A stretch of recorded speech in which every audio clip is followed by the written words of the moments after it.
It's your boy Boofy, aka Boot Pack, and welcome back to another video. You see it, you saw that title, you saw that thumbnail. We're gonna be talking about the common progress of mortal cultivation. Listen, first of all, can somebody tell me how to wash some dreads, bro? Because like, I literally try to wash my dreads 3 times in the shower, bro. I came out, bro. The shit looked good when it was wet, but then when it dried up, now my shit looking like Lobo. I'm looking like I'm supposed to be demon hunting. Where's Supergirl at? Like, what the fuck? What the fuck happened? Listen, if you already experienced into the cultivation genre, you still gonna learn some shit from this. I've even learned some shit researching shit. Or if you completely new, this is basically a starter pack for knowing the mortal realms of most cultivation novels. When you pick up the Brain Rot, it's going to be like this. You pick up the known novels, it's going to be somewhat like this. It's just tweaked a little bit. Besides, like peak ones like Renegade Immortal, when you reach like Renegade Immortal or Regress to Tail cultivation status, you start to hit crazy realms that you're not even supposed to be in. Why are you reading those scriptures? Don't read those. Anyway, here's the common progress of mortal cultivation. Now, first of all, like I said, this is going to be for beginners and people who are new to the genre. What is cultivation? I feel like I always have to go over this every single time. It's the process of growing stronger and getting more lifespan. And this is done through cultivating energy or chi, which is usually what it is for the Chinese novels. But sometimes when these Western niggas pick it up, they make it some different type of energy, or sometimes even the Chinese ones, using scriptures or manuals. Okay, what is scriptures and manuals? What the hell are scriptures? What the fuck did I even mean? Manuals, scriptures, and methods, they could go by any one of those names, but they all mean the same thing. It's just the technique the cultivator practice in order to, well, cultivate.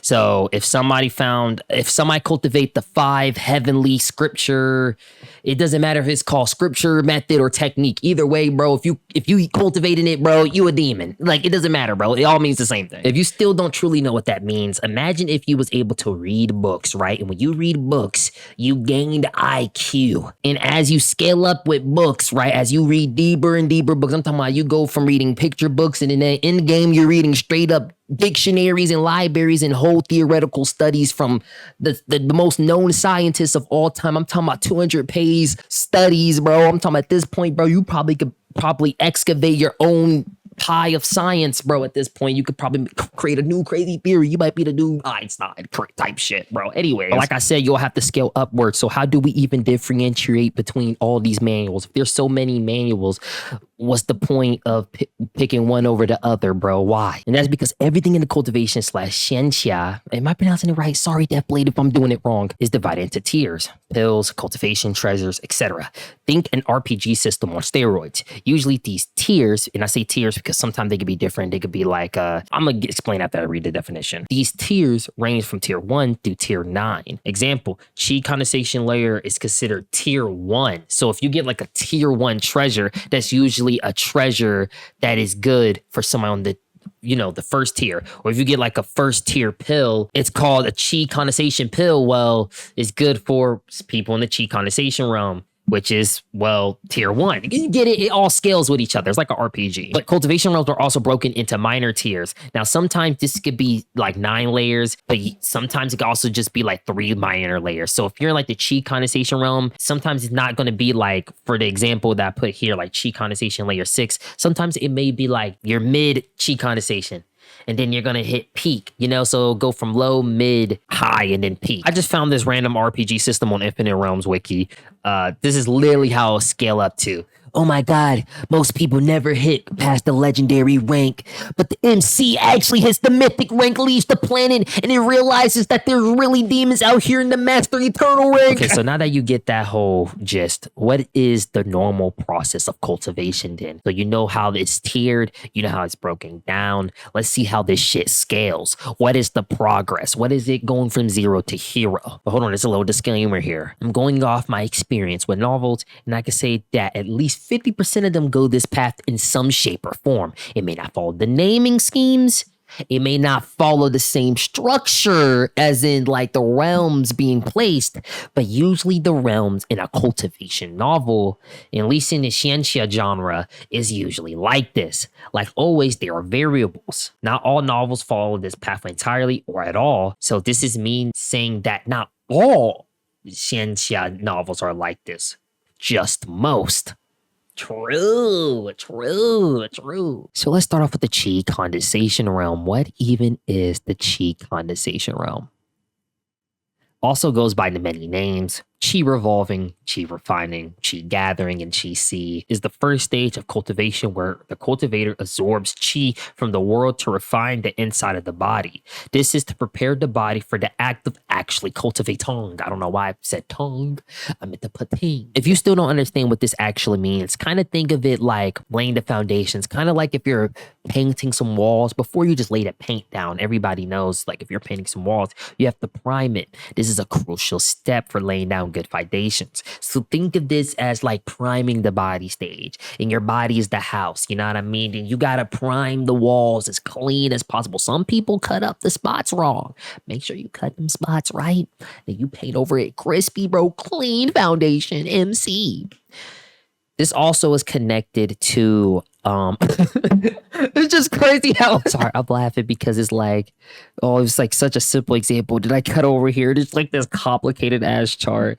This is actually internal alchemy. This is actually a real thing. Because yes, the Shenxia genre isn't just a power fantasy genre, even though authors make it to be. They actually have some real shit to it. Shout out Regressor Tale of Cultivation actually getting into like the nitty gritty of this shit. That's the end of the Qi condensation realm. And then next up is the foundation establishment realm. Now you might be like, how do you even break through to that? Now you could get here in many ways, but for most novels, once a cultivator builds up enough Qi in your body, they'll usually just break through to the stage. Like I kid you not, they'll just fill up enough energy. Like that's how it really be, as simple as it be. Unless it's Regressive Tale of Cultivation where you're doing all types of crazy koogly rituals and you're like, yo, I need to have it bless me. Hey, but some people could take long in this, and sometimes there's like special extra minor realms into this because, like I said, there's like usually 9 layers, but sometimes the MC is so strong and got a crazy kookly foundation that he gets some extra layers. Like he might go up he might go to the 12th or 13th layer, or the 4th or 14th or the 15th layer, the legendary 15th layer that hasn't been hit since ancient times. And this is how I like to think about it, right? So person A is the average cultivator, and person B is the person who, the Giga Chad, the MC with the system, the MC with the golden chi, the system sign in. He walked up to the Buddha statue and gained Buddha's palm cultivation technique. You know what I mean? And blessed his Dantian. Now you might be like, yo, what is that word? Now this all ties back to eternal alchemy. Like this truly could be this could be a SCP scripture. I'm not gonna lie to you, bro. The SCP Foundation might have to come down here and like rip this scripture out of it. I'm like, anyway, Dantian is usually where the chi is stored in the body, and depending on genetics can determine the properties and the size of the Dantian or the cultivation technique you cultivate. I forgot to mention that the cultivation technique you cultivate is very dependent, bro. Sometimes your bloodline, because your family's because your family got an ancient kookly bloodline. They legendary. This is also where you store your chi at the beginning of the chi condensation realm in order to even build it up enough in order to hit the foundation establishment. And I like to think of the Dantian like a battery in a sense. You know what I mean? This is quite literally the Dantian filling up early, mid, late, peak. Most people break through right here, but the MC get the legendary ultimate kookly realm and breaks through from there. And also because he cultivate the 5 elemental technique, he get a 5 elemental Dantian that is 5 times the size of most people. Now he's like, the core formation realm gotta be hit. I gotta hit this shit. Now, what is the core formation realm? The core formation realm is the stage immediately after the foundation establishment in which the cultivator refines or compresses their chi into a concentrate. Bro, I can't spell. I can't spell, bro. Golden core. Because of that, sometimes this realm is just referred to as golden core realm or the golden core realm. So basically think of the golden core like this. So say this is your chi inside of your Dantian, right? Let's just say this is the amount of chi inside of your Dantian. And this is like an imaginary hammer. This goes back to eternal alchemy, by the way, because they believe this using your Dantian as the cauldron. It's basically distance, but imagine it's more simplified. You use the chi and you basically just compress the chi. Oh my God, let me compress it. And it comes a golden core. And that's because it's basically a nod to Chinese alchemy, ditching cauldrons and pill furnaces for the Dantian, swapping out herbs and powders for the 3 treasures, essence, chi, and spirit, and calling the elixir of life the golden elixir, which is Jindan, or however you pronounce it in Chinese, translated. And sometimes golden cores are called Jindan in cultivation novels. Like the untranslated word is just Jindan.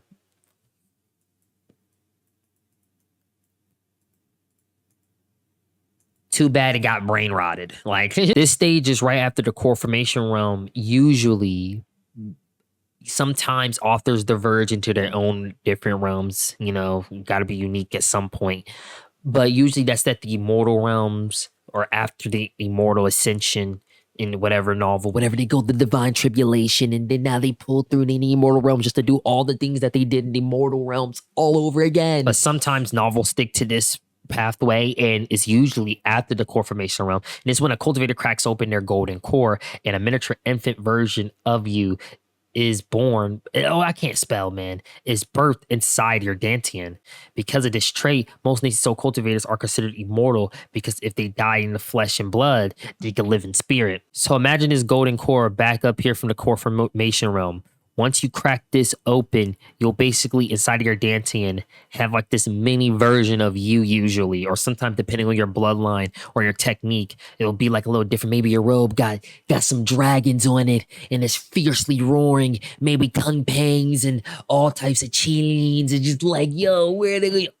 Anyways, right? But usually it'll always look like you. Maybe have different drip. Maybe yours might look like a poor man because most 99% of people just look like them because they don't cultivate a special bloodline because they're not lucky and they're not the MC with a special system shop.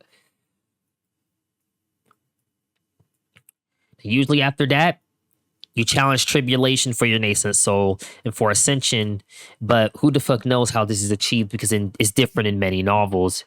Just know that we're going to the higher realms just to do the same shit all over again, but with planet busting powers and using crazy kooky laws. I'm out.